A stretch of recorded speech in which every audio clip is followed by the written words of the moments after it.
You're listening to the Ska Mailman podcast, and this week we have a really big one that I've wanted for a long time. We have Johnny Christmas, John Christianson. He's played with the Aquabats, Goldfinger, Ice Nine Kills, and most importantly, my favorite band, Real Big Fish. And we talked about all of those bands and his journey through ska and playing trumpet and making a lifelong career out of it. It was a really fun chat, really loved talking with him. So before we get into that, I did want to talk about one of my good friends, Chris Ruckus from the bands Dissidente, Stuck Lucky, and Mutiny.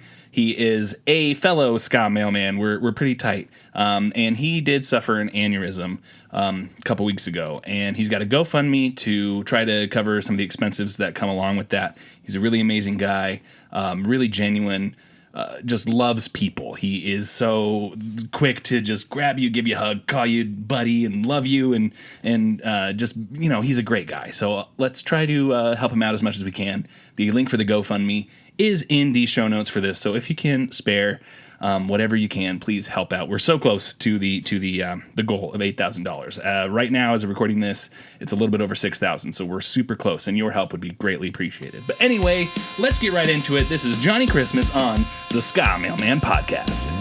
The Ska Mailman, step up to the mic, yeah. The Ska Mailman, we're talking music and life, and the Ska Mailman, we're hanging with our friends. The Ska Mailman, listen again and again, yeah.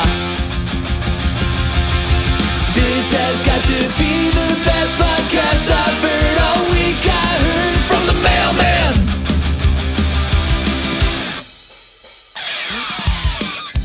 Welcome to the Ska Mailman podcast. I'm your host, Adam, the Ska Mailman Wallace. Joining me today, really big one for me. You know him. He's played trumpet for Goldfinger, the Aquabats, Ice Nine Kills, Real Big Fish, and so many more.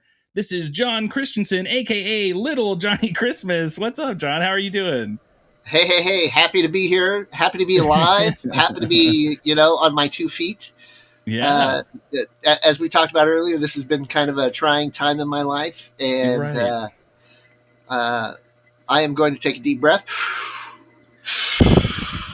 and put one foot in front of the other. I think that's all you can do, especially holidays and stuff coming up. I think probably everyone could use a big deep breath and resetting a little bit. Right.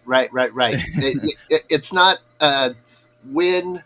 It's not if life is going to knock you down. It's when it's going to happen. True. And absolutely. I've had a lot of that lately. I hear you. But I'm going to keep going.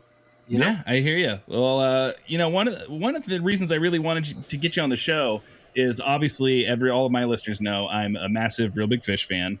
I already had Brian Robertson on, and we chatted with him for a bit. Had Chris Grau on because he's done a bunch of music videos and stuff. So I wanted to get on because I'm a big fan of yours, but also I don't know a ton about you. So I kind of wanted to pick your brain and get into your story a little bit. Right off the bat, I want to know how the name Johnny Christmas came to be from John Christensen. Was that an Aaron doing, or was that before you met Aaron? That was all of Real Big Fish. That was Scott, Dan, Matt Wong, and Aaron. Because when I got in the band, I started playing in the Forces of Evil with Aaron. And that was Derek Gibbs, all his doing. Okay. Because when Jeffrey's Fan Club played their last show, Aaron came to Derek and said, "Hey, I'm going to make this other group because I think Real Big Fish is going to explode or implode." Right. Because they had a whole bunch of problems, personality-wise and direction-wise. Aaron thought that Cheer Up was going to be the last Real Big Fish record ever. Right. Because it was kind of a pop record. It wasn't super ska. Right. It's a great record. I love that record. Oh, yeah, absolutely. Man, I love that record. And so he made this band called the Forces of Evil and got a whole bunch of people in other bands to play. And Jose from Safe Ferris, the trumpet player from Safe Ferris, was playing in the Forces of Evil. And he had some religious coming to, I guess you could call it. And he could no longer play in a band called the Forces of Evil. Oh, wow. Okay. And so I was home from going to school. I was going to Cal State Northridge at the time.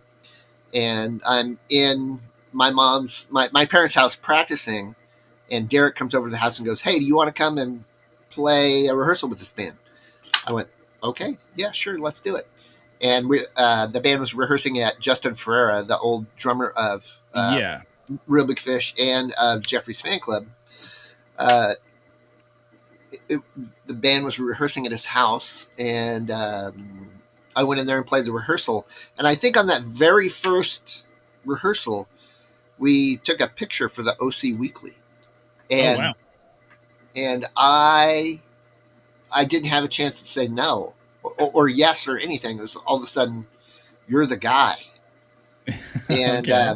I was going to school at Cal State Northridge. I was really unhappy. I didn't like um, uh, the school environment, I guess, of that school. You know, I just felt Yeah. all alone and not supported and stuff.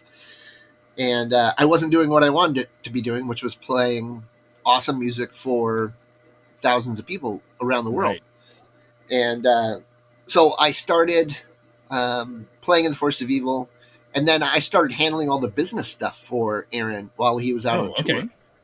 And so I'm the one that got the CDs pressed. I'm the one that got all the T-shirts made for that band. I'm the one that helped mix that record. Oh wow. I had no idea.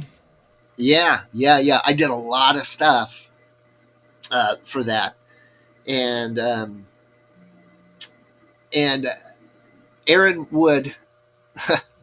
When the band was on the Warped Tour in 2002, I think it was, or maybe it was 2001, he would send home money for me in a pink stuffed whale, in a little stuffed animal, and Yeah. he took all the stuffing out of the animal and shoved it full of cash, and that would give me money to go make T-shirts or to get the CDs pressed or to do all that business stuff that I was taking care of, which I had no idea how to do. I was just winging it Just at learning, that time. yeah, learning as you're going. Yeah. Fortunately, at that time, the manager of Real Big Fish, Vince Pileggi, he helped me out a lot with that. So I really appreciate him taking the time to shepherd me doing that stuff. Yeah. And then, you know, at that time, this was while Tavis was still in Real Big Fish. And Right. Vince kind of went, hey, there's some writing on the wall. And maybe Tavis was already gone. Maybe it was pretty much as soon as Tyler Jones got in the band. Yeah, because on Cheer Up, Tavis recorded some of Cheer Up, but Tyler picked up the rest of it. Right. I love Tavis, and I loved Tyler. They are good human beings, but maybe not the easiest people to live with on a tour bus. You know, Sure. So much of this is how you get along with other people, and if you have like in Tyler Jones' case, you have this super extroverted personality. That can be hard to live with sometimes for some people on the road. Sure. And if you can't turn that off, when you're passing somebody in the hallway, when you're in your underwear, Right. it makes it difficult. People don't understand, like putting 10 people on a bus for 2 months or 3 months or 6 months. Right. That's a hard environment to live in. It's like living on a submarine. And you need to be able to give people space within that environment, because you're going from the bus to the club, and then sometimes after the show's done, you'll go out to a bar or something. If you don't do other things with your time to take care of your mental health, it can be really problematic for people. And it took me a long time to figure out, okay, I have to go for a walk. I have to go explore the city. Like sometime after sound check, I cannot stay in the club the whole time. Yeah. And that took some learning for me over quite a few years. I didn't learn it right away. And Tyler Jones, God rest his soul, really enjoyed pushing people's buttons. He was a guy that couldn't turn that character off. for very long. And I loved Tyler. He was a good human being at heart, and a good trumpet player. Yeah. But if you can't get along with people, it makes it impossible for you. Totally. So he kind of had some problems about going, like even in Spring Hill Jack or coming back for those shows, and it being hard for people to work with him because he was always on. He couldn't turn that thing off. Couldn't turn that showmanship thing off. Right. Or that, are there language restrictions on your podcast? No, so say whatever the fuck you want. Right. Fucking with people. Yeah. I think he kind of saw that as a sport. Sure. And I can get that too from like being in like a punk band. You're like, oh, we're just going to like get up to like antics the whole time. Right.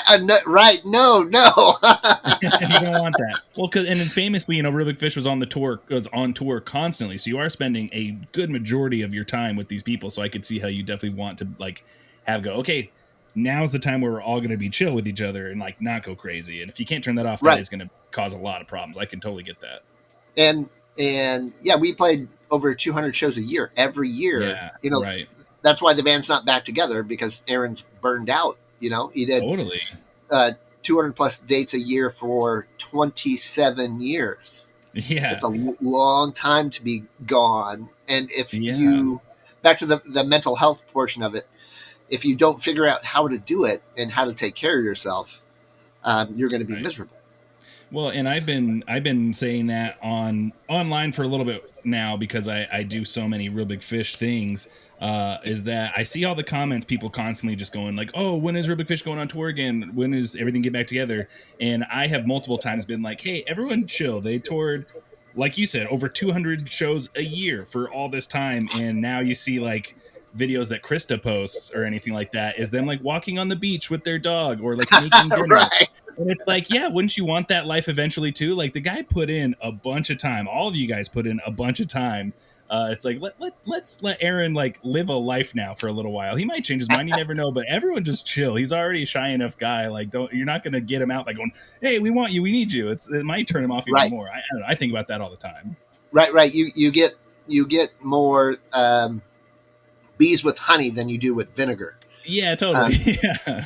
And this goes back to the mental health thing. If you don't have people in the band that are supporting your mental health, and I think this is a spot where we got to at the end, that we all agreed in the purpose of what we were doing, that the band was important to people, that we loved playing this music, and we loved each other enough to support each other. Yeah. And it became a good spot eventually. But going back to the Christmas thing, I had dropped out of college. I had come home.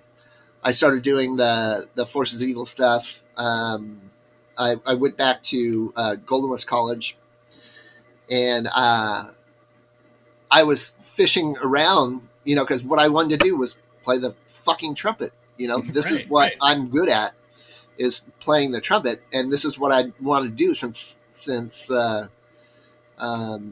maybe high school, that I went, oh yeah, I could do this. I'm good at this. I could do this.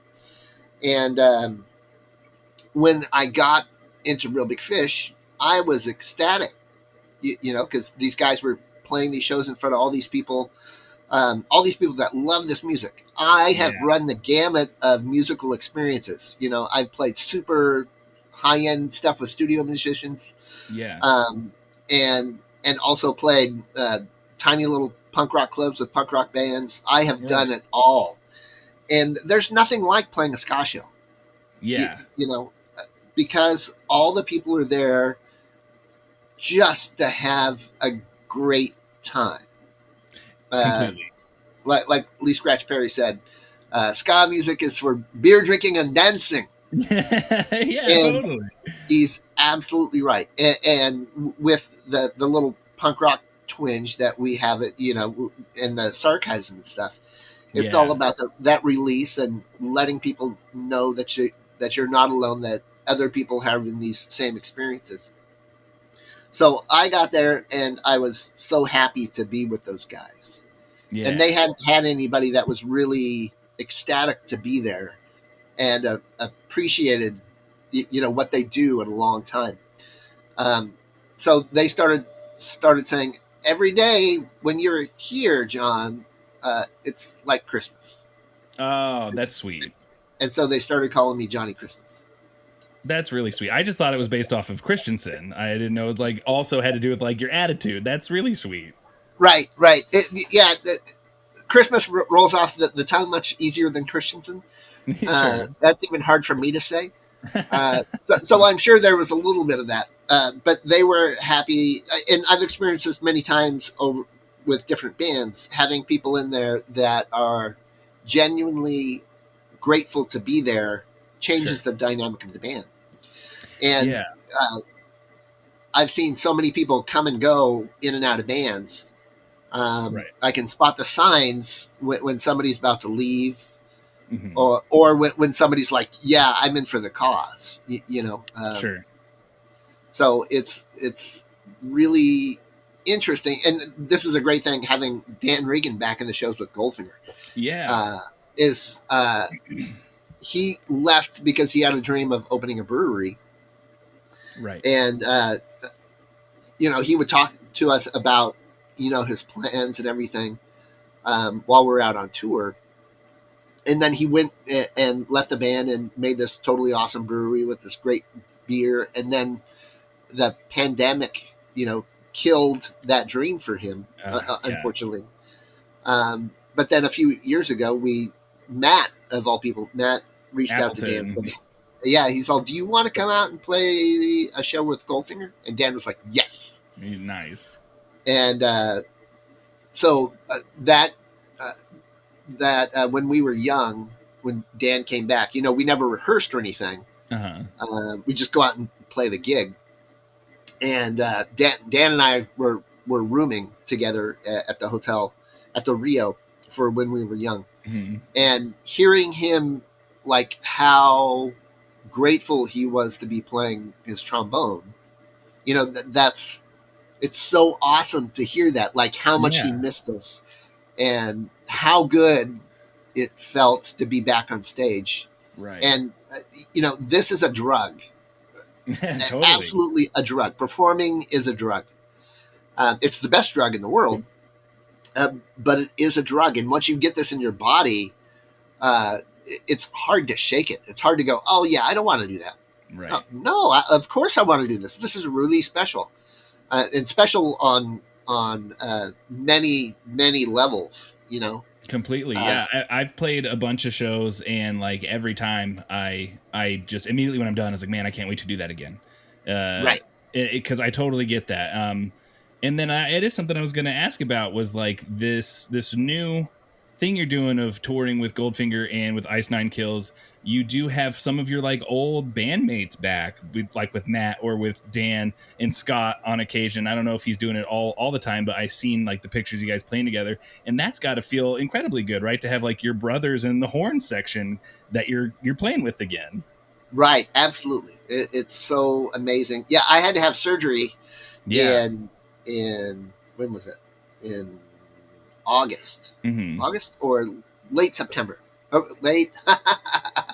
It's such a blur. Yeah. Right. July. I had surgery. I had a tumor on my carotid artery. Ooh, and I had a physical before I went out on tour in April with Ice Nine Kills. And my doctor said, "Is there anything else that's going on with you that you want me to check?" And I went, "Yeah, I have a chronic stiff neck." And she's all, "Okay, let's get you an x-ray." So I went and she sent me to the x-ray people. They x-rayed me. And then I went on tour.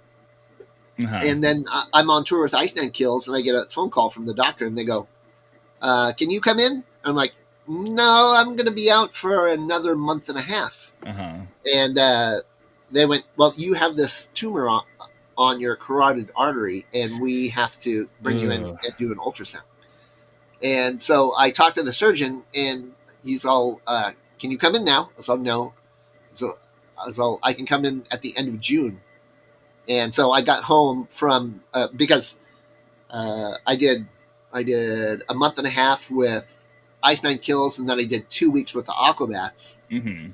and then came home on a Sunday, and then on Monday I had my appointment, and they went, "This has to be removed right away," and I'm Oh like, boy.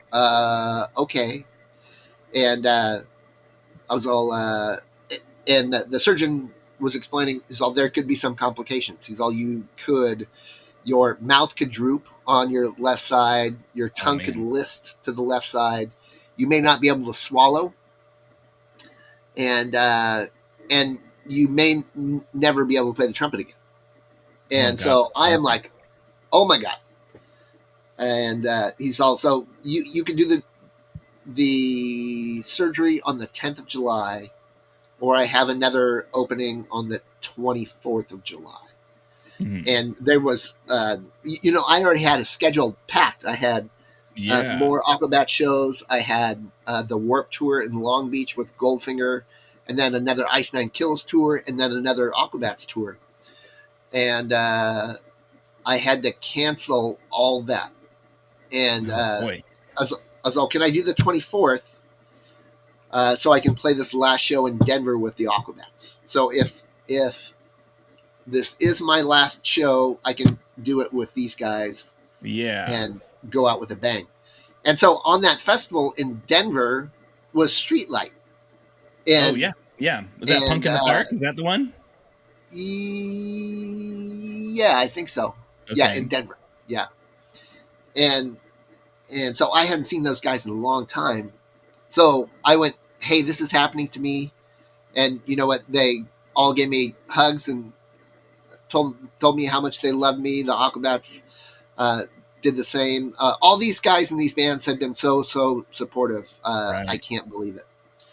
And so my last show before my surgery was with the Aquabats, and I got to watch Streetlight, which was this added bonus, and to give all those guys hugs and reconnect with those guys. And then I went in for my surgery, and luckily I didn't have those complications.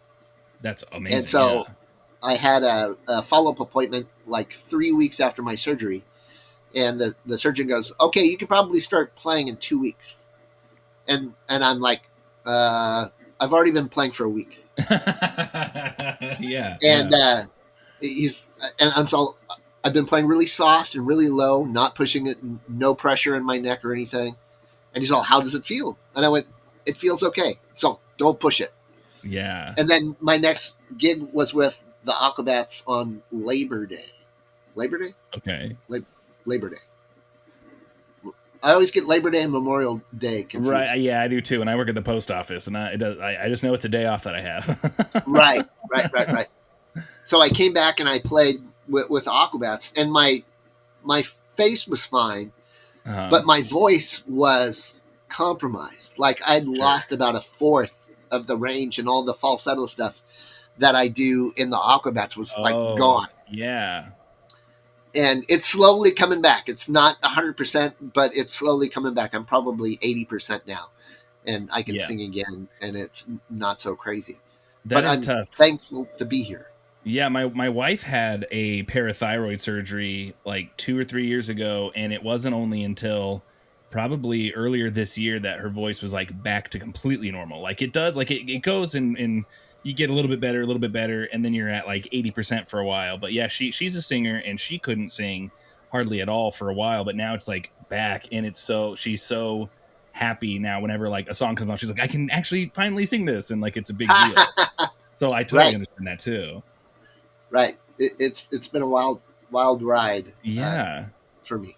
Well, I mean, it's amazing you still get to play trumpet. I mean, that's your everything. I know you have like a little like party trick where you like can puff up your neck and stuff. Is that like a no, don't do that anymore? Like, I think that still happens. Still happens when I play. Yeah. See if I can do it. You get the I remember seeing you do that in like what is it, like the behind the scenes like Real Big Fish concert DVD or something like that. It's just, I don't know. That's always stuck with me because I always think of like Dizzy Gillespie, like, you know, blowing his Oh cheeks yeah, up. yeah. And my Oh my man. my son and all of his friends are starting to like do the elementary school band, and Hmm. his friends playing trombone, and I keep being like, "Don't puff your cheeks out. You don't want to end up like Dizzy Gillespie with these giant cheeks all Right. thin, If we could huge." all play uh, as good as Dizzy did.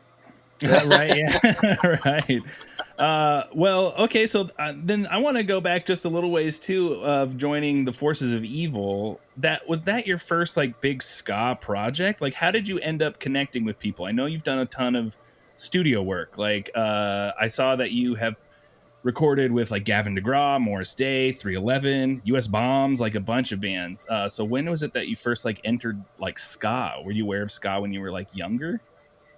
When I was going to Cal State Northridge, I wanted to be Clifford Brown. I wanted to be a serious jazz trumpet Sure. player.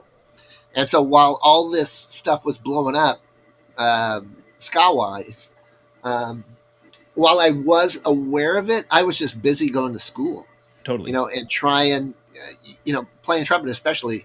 You've got to put in the time, and so I'm practicing 4 to 6 hours every day and trying to go to school. And so I don't have a whole lot of time. The way I was exposed, really, aside from seeing Fishbone on the TV, Yeah. that was probably my first real exposure was Back to the Beach Okay. and seeing Fishbone sing with Annette Funicello. Yeah, totally. Um, and then, of course, hearing the specials on the radio, that was within my lexicon. Okay. Um, but going out and seeing Jeffrey's fan club, because I was friends with Derek, the bass player of Real Big Fish, Yeah. since I was 13. Oh, wow. Okay. And he played bass trombone and tuba and baritone in the marching band. And I played trumpet. And so him and I have been friends, for most of my life. That's great. And so I would go see Jeffrey's fan club shows whenever I was home from school or whenever they were playing locally. While I was going to Cal State Northridge, I went to an Aquabats show to see Derek, and I'd never seen the Aquabats before. Okay. And this was probably it had to be in 96 or 97.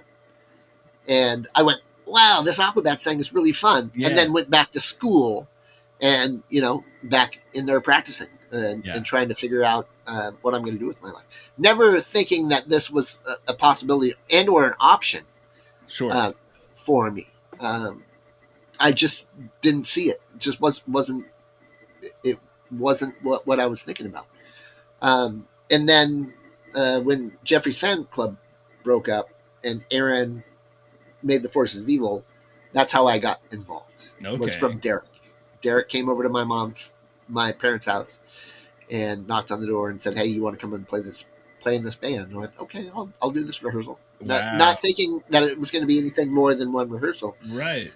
Not thinking that it was 25 plus years later, Yeah. being in this scene. It's wonderful.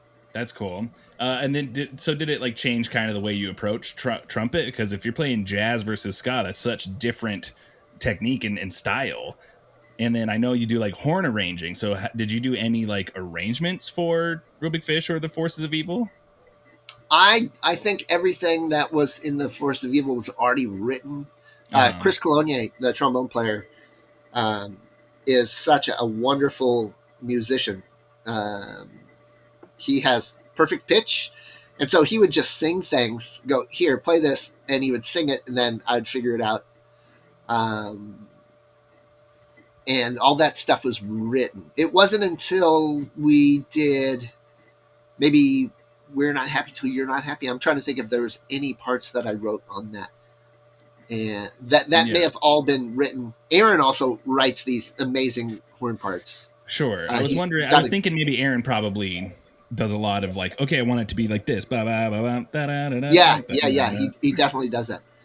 But maybe Monkeys for Nothing, I started writing stuff. Yeah. And then I write out charts for everybody. And it makes the recording process go much faster. If I can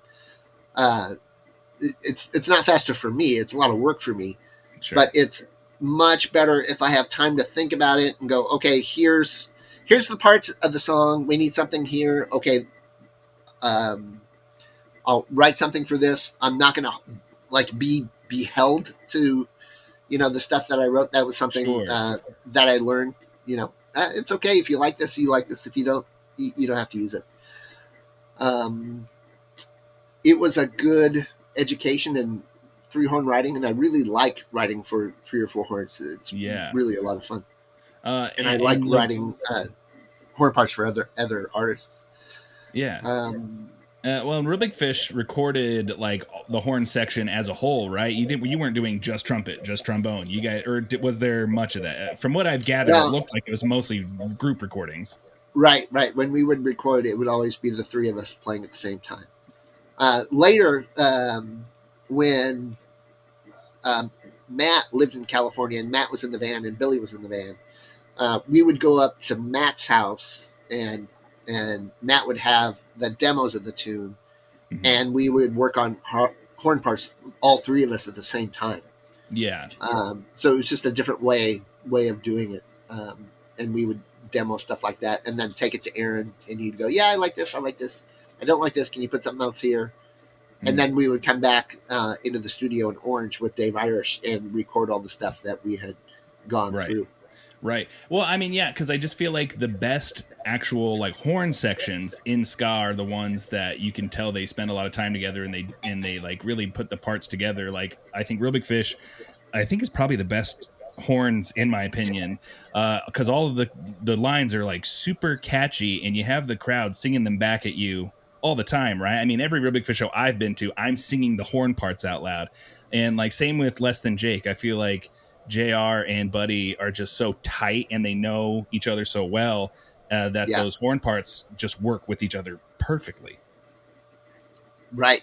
Talking about Les and Jake, since we've toured with those guys so much, and we're such good friends with them, during the pandemic, when people started playing shows again, they played at the Anaheim House of Blues. This was early in the pandemic. So, our last show was March 6th, I think, of 2020. Or that could be the day that we got home. Right. And got home on a Monday, and by Saturday I had COVID. Oh, geez, and I was like sick. Yeah. And I gave it to my wife. And so like everything shut down. I stopped playing gigs, stopped doing everything. And when Less Than Jake started touring again, I talked to Chris, the Makes. He said, "Hey, do you want to come out and play Science of Selling Yourself Short?" Oh, cool. With us at the Anaheim House of Blues. And I went, sure.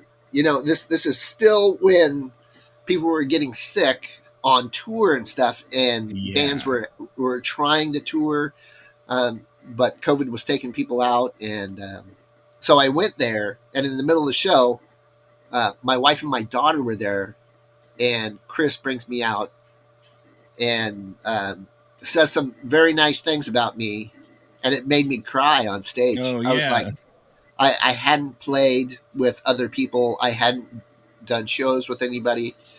And these guys have, out of the kindness of their hearts, bring me out and in front of 2,000 people at the Anaheim House of Blues.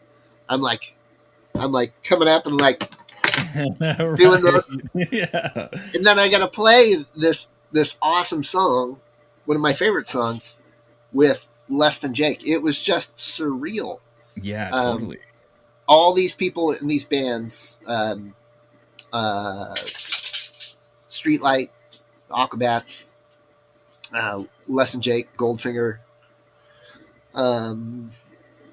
Ice Nine Kills. These guys are all really wonderful people, and I'm so grateful, to be part of this community. It's show day, so I'm going home. I'm getting out of my uniform and into my show fit. Check for my phone, wallet, keys, and of course, my Eargasm earplugs. I never go to a show without them. They come in this convenient carrying case and go easily in your ear. Now you have high-quality sound at every show you go to. So head over to eargasm.com to get yours and use promo code MAILMAN10 for 10% off your next order. That's eargasm.com, promo code MAILMAN10 for 10% off your next order. Well, and that's kind of the big thing for me with ska and what's happening right now. I mean, there's, a huge influx of these newer ska bands. And everything is so community-based. And I know it always has been, but it feels like even more so now than ever. And you can tell that everyone truly wants each other to succeed and wants to be in each other's company. And then also to have, like you're saying, like you're grateful that you get to play the trumpet all the time. And you're grateful you get to be with all these people. And I think that does go a long way. Esteban from the band Catbite and Matamoska, and he's played with the English Beat, the Interrupters, Rancid, everybody. He told me the last time I spoke with him that the only reason he gets to play in all these bands is because he's a good hang, And so if you're a good hang and you're grateful, and like every time I've ever done anything, like speaking of the Aquabats, Parker Jacobs has become a friend of mine. We text every now and then. He came to the last show I played, and just the fact that I had like Parker there talking to me. I'm just like grateful. I'm like, this guy has done a bunch of stuff that I like respect so much. And it's just all these little things that I celebrate. And I feel like you do the same thing. You kind of celebrate all these little moments, and it does make life so much more enjoyable. And that's what I think why the ska scene is so different from any other music scene I've been a part of, is that everyone seems to have a lot of gratefulness and just like happiness to be there and be with each other. Right. Especially the third wave ska, it's kind of the underdog of the musical industry. Absolutely, yeah. the amount of time where it was big was really, really short. Right. It's a short time that this third wave thing hit and was on the radio. I think people find out that the only way to treat it is with gratitude that you had any success playing music, and to go, we had videos on MTV, we had music on the radio, and that makes you magic. When you're on the radio or you're on, like, especially MTV, it turns you into magic to people that are coming to the shows. Yeah. They go, oh my gosh, I've seen you on a video. Things are different now. The accessibility of people in bands is different now, and it's easier for everybody to be more intimately involved in people's lives, and kind of it's not quite as magic as it used to be. Not to be nostalgic, but it's I get what you're saying. Changed. Well, yeah, because like now, if you're going to be in a successful band, part of that is that you have to be like on social media, showing everything all the time in order to connect with people and get people out to your shows. And so if you're seeing somebody's like breakfast every single day, it's maybe not as special as like the few people you actually get to see on TV, like, on MTV or all these things. Like I remember when I was in high school going to Walmart and there was Monkeys for Nothing and the Chimps for Free, like at Walmart. You know what I mean? Like that is like a big thing. It's these records. Like you're not going to go to Walmart now and find CDs anywhere, but also you're not going to find like a ska band, especially. But right. Yeah, no, interesting stuff too. But no, and then also I want to go on, earlier we talked about, you said about David Irish, and it's just so funny. I haven't done it, but David Irish has been brought up on this podcast almost every single episode. And so I love that it just keeps happening naturally. And I keep saying every time that I'm sure he's the nicest guy ever. He's really smart. I know that. He scares the shit out of me. He's such a tough looking dude. I just remember I know he's done a bunch of like road work with Real Big Fish, and every time I've seen Real Big Fish, he's been there in his like pink Western shirt, setting up microphones and everything. And I'm just like, that's David Irish. And I know he's really smart and really good, but he'll fuck you up if you're out of line. Absolutely. That was the thing about the entire crew of Real Big Fish, about Tom Ames and Dave and Corey who we used to call Haas, Brian. Yeah. But Brian was in the band. That there was a slightly different thing with him. Yeah, Brian But did a lot of these merch. guys, Milo. And let me include Milo, Greg Milo. These guys were fiercely protective of us. Yeah. You know, fiercely Totally. protective of us. You know, part of it is your job. You kind of have to be, especially at punk rock shows when you have people getting on stage and stuff. Right. But there were times, you know, when you have drunk people that are trying to get on the bus and stuff. Oh, and, yeah, I didn't even think about that. Tom would, you know, kick people off, or Milo would take care of people for us. You know, because everybody sees the big bus and they go, "Oh, they must have a party on the bus all the time." It's just not the case. Right. There was a party sometimes on the bus, but not very often. It wasn't every night. We couldn't do that every night and still tour over 200 dates a year. That's so funny. No, I told this story to Brian, I think, or maybe it was Chris Grau. Either way, when I was 15 years old, no, I was 14 actually. When I was 14, I saw Real Big Fish play at the Knitting Factory in Boise, Idaho, and and I think that was the third time I'd seen you guys that year, and so I knew kind of what the set list was going to be. So I knew it was the encore, and I just turned to my friends and I was like, "Crowd surf! I'm going to go on stage." And they got me up on the crowd surf, and I got over the barricade, and they were like, the bouncer like put me down, and I saw like a box, and I just jumped right up on stage. It was during Take On Me, and I darted center stage, and I bump into Aaron, and Aaron's skanking, and he sees me, and he starts skanking with me, and then a security guard goes and pushes me off stage, and I got kicked out of the venue, which was like all fine. It was fun and everything. But I was talking to one of the two, Brian or Chris, and they were like, did David Irish put you off the stage? Like, did you get beat up? And I was like, no. It was like venue security. He's like, ooh, lucky you. Like, right. And like, I wasn't going to start any shit or anything. I was like 14-year-old, like dumbass kid. But I'm glad I didn't feel the wrath of David Irish then. But I'm sure I couldn't have been the only dumb teenage kid who was jumping up on stage during the show throughout the tours and stuff. So you totally have to have people protecting you. And people think that that's fun. But you're trying to do a job while you're up there. Totally. Yeah, absolutely. And if somebody smacks my microphone and smacks the microphone in my face and cuts my lip, all of a sudden it makes my job impossible. Right. For any of the horn players or for Aaron, or, you know, that microphone comes back into your face and knocks your tooth out. Totally. You know, so many times that's happened. We were playing in Sayreville at the Starland Ballroom. And during the show, there would be some time where I'd make everybody clap. And the Starland is wider than it is deep. And any venue that's like that, the shows are really, really good. Okay. The crowd is closer to you. And it's a more intimate experience. Like Toads in Hartford is that way. Or that's in New Haven.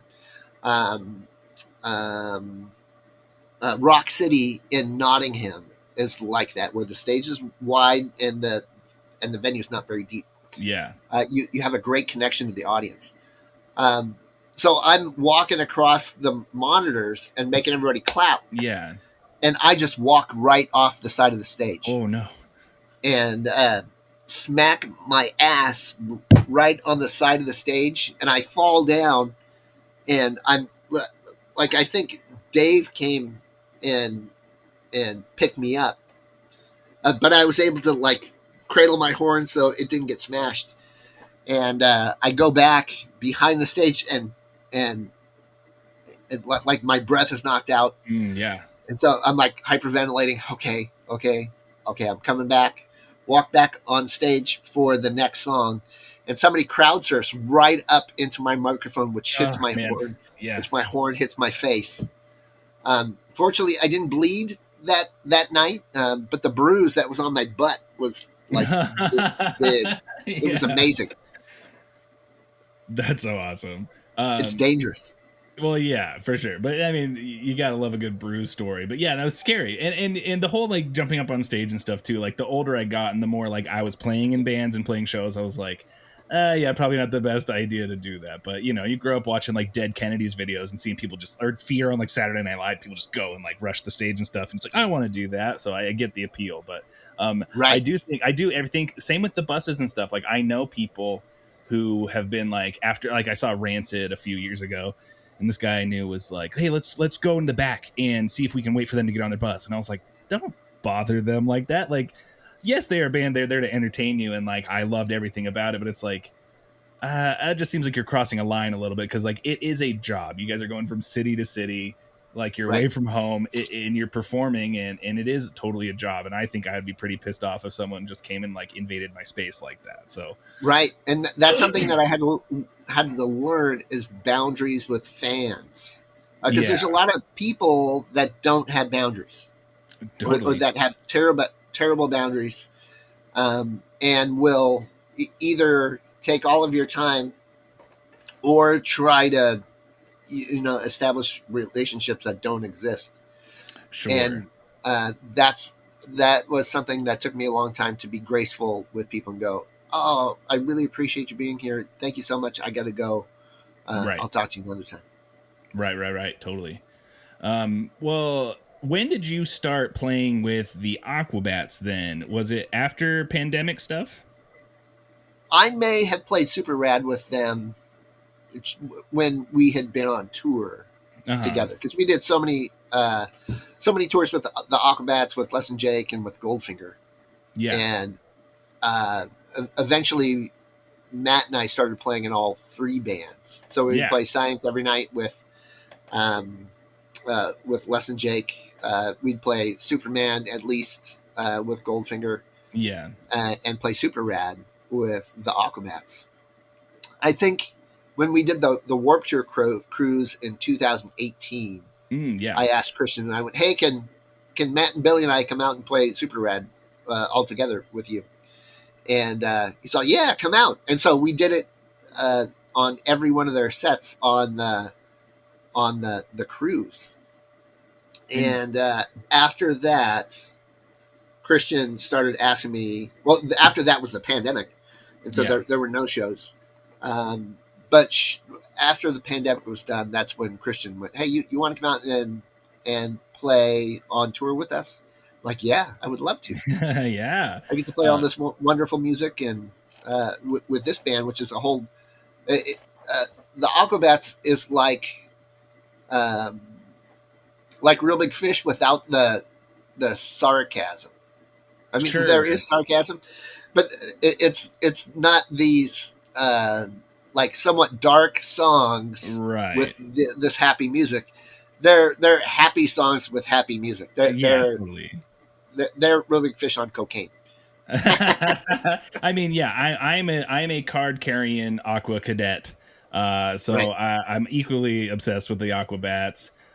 In fact, you were talking about pandemic stuff and like canceling shows. I had tickets to see the Real Big Fish Aquabats tour in 2020, and then obviously they got postponed and canceled and stuff, and like heartbreaking. But the Aquabats are absolutely one of my top favorites, so I definitely want to hear more about that. When you would do like come out and just play Super Rad, did you come out in the full uniform with the rash guards and everything, or is that not what you're doing when you're just coming out for one song? No, when we were doing that on tour, it would just be normal, like Real Big Fish show clothes. Just with your like pilot helmet and I couldn't hear a thing in that. That was really? A bad idea. Such a great look. It's an iconic Johnny Christmas look in the red jacket. Right. Yeah. Right. I still have that jacket in my closet. Oh, that's awesome. So when do you start wearing the uniform? And do you get your own, or is there like a tub that it's like, here, just like pick one of this? At first, it was here. Let's see what fits you. And just recently, they started making me belts with my own initials on them within the past 2 years. So I got the gray belt that was the first one, and then I got a white belt for the 30th anniversary shows, and now we got one for for these Halloween shows. We got a black one that is glow in the dark. Oh, cool! That's awesome. Yeah, Yeah, that just got made for it. I didn't even think about that. So you do you have like the blue rash guard, the black one, the purple one? Because like for the anniversary, wasn't it all the black rash guards to match the album cover for Fury? Yes, so I have the blue one, the black one, and the green one, I think. Oh, okay. Oh, from like Return of the Aquabats. Right. That's cool. Oh man, that's so cool. So then when you left for your surgery, was that when like Aaron Abeda started playing trumpet? Was he replacing you at that point from NoFX?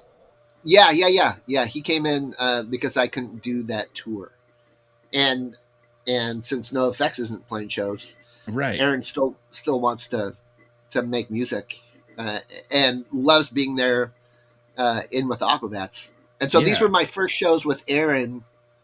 Let's see, Vegas and Anaheim. And he's excited to be doing it again. That's so cool. NoFX, it kind of seemed like it was a little more chaotic than the Aquabats. Totally. So he is really enjoying like everybody being there, everybody being happy to be there, and I mean, yeah, I think probably Fat Mike and Christian Jacobson are probably exact polar opposites of what you can expect on tour. Right. Everybody's so positive in the Aquabats and appreciates being there. Yeah. It's really a pleasure to be there. That's great. Well, okay, and then I did want to ask too about Goldfinger, and you just have all these, especially in recent years. Like I feel like the stories just haven't stopped. Like now you can say that you have played trumpet for Goldfinger with Tony Hawk singing Superman. Like that's unreal. Not many people can say that, and so like when Tony Hawk come out and sing, and like I know you guys took pictures and stuff. Like, do you get a lot of time with them to chat, or is it just like Tony's here, he's going to sing, he's going doing his own thing? We did a little rehearsal for that show at the House of Blues in the dressing room. And so I got to say hello and to tell him that I was in Real Big Fish with Ed Smokey Beach, who taught Tony Hawk's son drums. Oh, no shit. I did not know that. Yeah, so I'm like, it's a small world. I'm in the bed in Real Big Fish with Ed. And just checking to see how your son's doing playing drums and all that stuff. So hopefully he's doing well. Hopefully he's still playing. Yeah. I mean, I had no idea. That's really cool. That's another one of my obsessions is Tony Hawk. Like I have a list on my phone of all of the bands that have been included in Tony Hawk video games. And next to that is if I've seen them live or not. And I want to get through as many of them as possible. So I'm absolutely obsessed with that. And so to see Tony Hawk sing Superman, which is like the pro skater song, would be absolutely unreal. Is skate culture like a big thing for you at all, or was it just like I'm aware of it, I didn't grow up on it? I skated a little bit, but I was primarily a BMX guy. I rode a lot of bicycles. Gotcha. And BMX and motocross. So I still ride motorcycles and my bicycle to this day. Oh, cool. But the bikes were my big thing. Those are the magazines that I had, were the BMX magazines and the motocross magazines. Well, and that ties in with NoFX just the same too, because Smelly from NoFX is like big into the BMX stuff and did all those old like videos trying to make them like skate videos and stuff. So that's right, cool. Right. Okay, and then also like Ice Nine Kills. That's kind of a newer thing. I know they aren't. They don't poo-poo ska like a lot of people do. Ice Nine Kills is pretty involved in it, but what is that like playing trumpet with them? Because you're not playing like a whole show, you're playing segments and stuff, but every video I've seen, it looks incredible. What has that been like to play with them? Those guys are all huge ska fans. Yeah. Everybody in the band are big fans of the bands that I play in. Yeah. And so it's really awesome that they would do something so nice to make room for us. Yeah. Because that band has 5 people in the band and then 4 actors, 1, 2, 3 stage crew. There's a lot of people. They have 2 buses. Yeah. I can't believe it. So for them to Spencer to make room for us is really a privilege. It's a different scene. It is Totally. so much of a different scene than like playing a ska show. Totally. The people are very excited, but it's really a whole bunch of girls sitting up at their phone, right. videotaping Spencer. He's a handsome man with a beautiful voice. Yeah. Him and Joe, they all sing wonderfully together. It's just a different vibe. Totally. In the ska community, you go to a show, you buy a T-shirt of the band that you're seeing. You don't wear it. Right. You're going to wear it to another band show, to the second show that you go to. Here at Ice Nine Kills, they are in line. They're wearing Ice Nine Kills merch, and they're buying Ice Nine Kills merch. Okay. It's a bizarre, wonderful thing. They don't have the same rules that right. There is not the fussy ska fan thing. That's funny. With Ice Nine Kills. Lots of people in makeup, lots of people dressing up, which is really cool. Doing a lot of like horror things. Right. Yeah, lots of blood. But Spencer used to watch the Real Big Fish set on the Warped Tour every day. Yeah. And Matt and Spencer started talking because Spencer was stalking us. And so they started talking, and Spencer went, "Hey, you want to come and play this song that we recorded with Buddy and JR? The song called 'It Is the End,' that they added horns to." And we're going to play at the Wiltern in LA. And so Matt and I are like, okay, yeah, we'd be happy to do this. And so the song, it's about it, about the movie or the book It. And it's really more rhythmic than it is melodic. And so it's a little tricky. And we go there, and this is the first time that I'd seen a band that is on in-ears. And so you go up, and you're standing side of the stage, and you really can't hear the guitars or the vocals or anything. You can kind of hear the drums. And we didn't get a rehearsal or anything.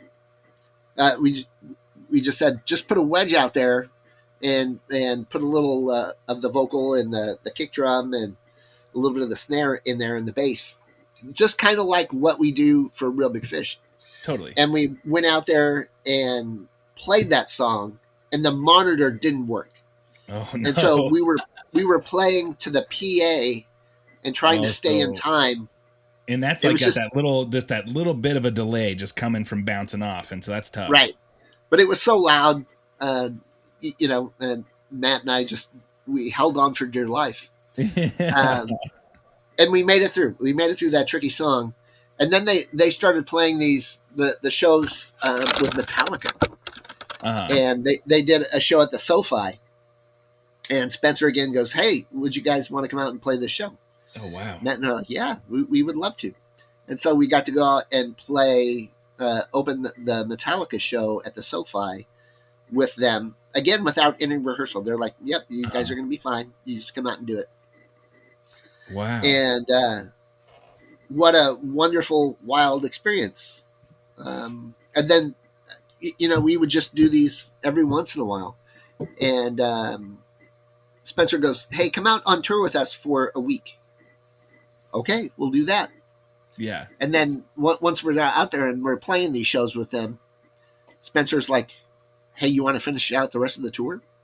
And so we were supposed to be there for a week, and we stayed there for a month and a half with them. Wow, yeah. And it's slowly gotten, they want us there all the time, which I'm really, really grateful for. Yeah.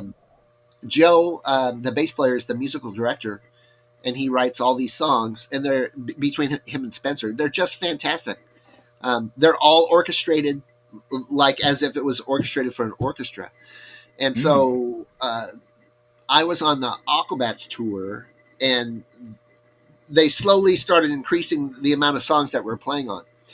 And I'm trying to. Joe sent us all the stems, the individual tracks Yeah. of all the horns that are on the recordings that they wanted us to play. But they were single track, like you'll have, it's a French horn part. And no click, none of the rest of the track. So you have silence for a minute and a half, and then you'll have this little horn part in there. And so we have to make coherent horn parts out of those things that contribute to the songs, but are not just about us. You want to contribute. You don't want to take over everything. Right. And so you want to service the song. Right. So I'm in Baton Rouge, Louisiana on a day off with the Aquabats, and I've got my iPad. Usually I do this stuff on my computer, which is to the left of me, and I've got my my piano.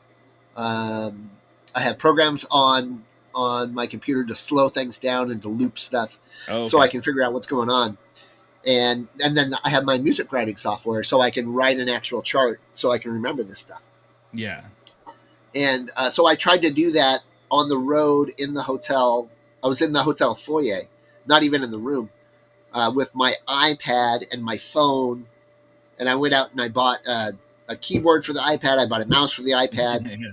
And I bought Sibelius for the iPad, which is the program that I use. Yeah. And it was so frustrating trying to do this with my phone and everything be out of context. I had to call Matt and go, Matt, I can't do this. I can't do this while I'm out on the road. I'm not equipped. Can you figure out these horn parts? And so what he did is he stuffed everything to Pro Tools and then was able to mix and pick out stuff that he wanted us to play. And then he just played it on a saxophone and sent me a track of him playing my part on the saxophone. And then I wrote a chart from there so I could remember this stuff. Gotcha. But it was wild. Yeah. And happy to be there. Well, I'm really glad that you get to share that, because I don't think many people realize how much effort goes into this kind of stuff, and how you're actually like, when you're like, you know what I mean? Or like, you just think, oh, well, they're just playing it. It's just this part they came up with, they play it. Like, no, there's actually a ton you have to do. It's not just going out and performing. It's in between performances. Like, you're still working on your craft and making the songs better, making the parts work. And I think people don't get to see that or hear about that as much. So I really appreciate you sharing that and giving us just how much you take it seriously and take the music seriously. And I do think music is a very unique art form in that, when, like you said, you're holding on for your dear life performing, like someone who paints or crochets can unloop or go and try to fix something. And that's what you can do in recording. But when it comes to live performance, you're not going to stop and go back and fix things. You're going to get through it. So it is like holding on for your dear life. And so I just love hearing kind of stories like that. Okay, well then how does Ice Nine Kills hit you up and hit Aaron up for Walking on Sunshine to do a full Real Big Fish collaboration? That's the last thing Real Big Fish technically has done. Right. That was the first thing that we'd done since the pandemic, since our last show. Initially, Spencer talked to Matt and went, hey, you guys want to record on this? You want to do horns on this? And Matt was all, okay, let me contact John and contact Dan and see if we can put this all together. And so Matt, I went through and I made a chart for everybody and sent it to Matt and Dan. And Matt had some other ideas that he recorded, so I incorporated those, and we made a amalgamation of our ideas to make the horn parts. And usually how we three record, or Matt and I record, is we'll give people more than what they'll ever use.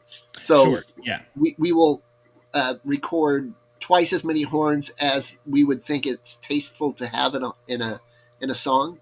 So people can pick and choose, because it's easy now that all the recording is digital, that you can just, I'll take this part out here. Okay, I'll take this part out here. Okay, I'll put this part in over here.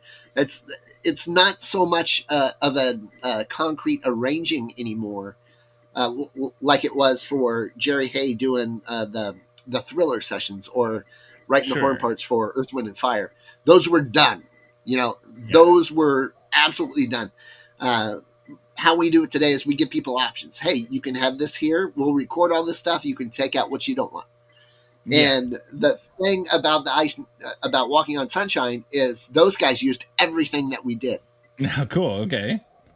It was the first time that it's been that way, where they used everything we gave them.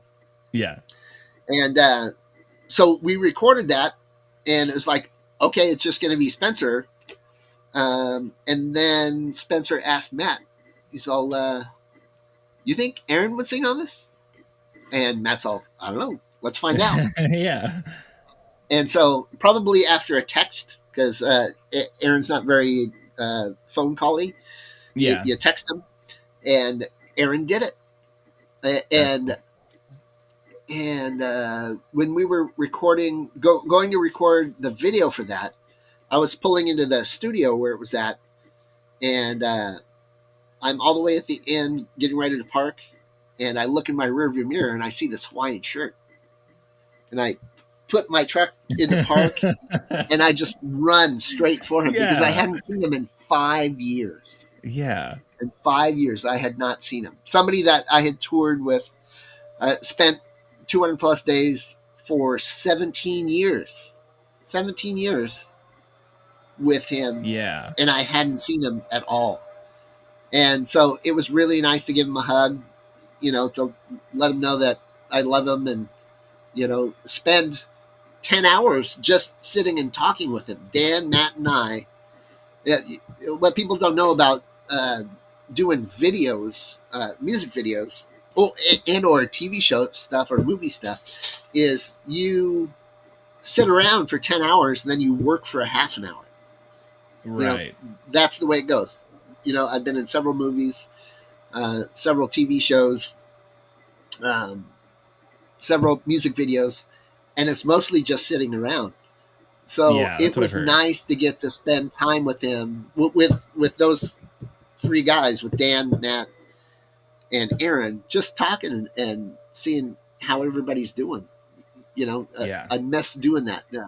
Spending all this time with these people. They are, my second family, second and third and fourth and fifth families. Because I spent more time with Real Big Fish with those guys than practically anyone aside from my wife. It's crazy. Totally. I mean, I've heard it said before, and I've experienced that a little bit. But like when you're in a band and you are all taking it seriously, you're all on the same page, and you're on the road as much as you guys were, that you do kind of go from being bandmates to like brothers in a way. And bandmate just has so much more of a deeper meaning to it at some point. So that is like a beautiful reunion. Right. When Dan was in the band, we would watch Band of Brothers while we're in Europe, going through some of those locations. And while what we do is not quite the same as going to war, living with other men like that is very similar. That brotherhood, that camaraderie, the love.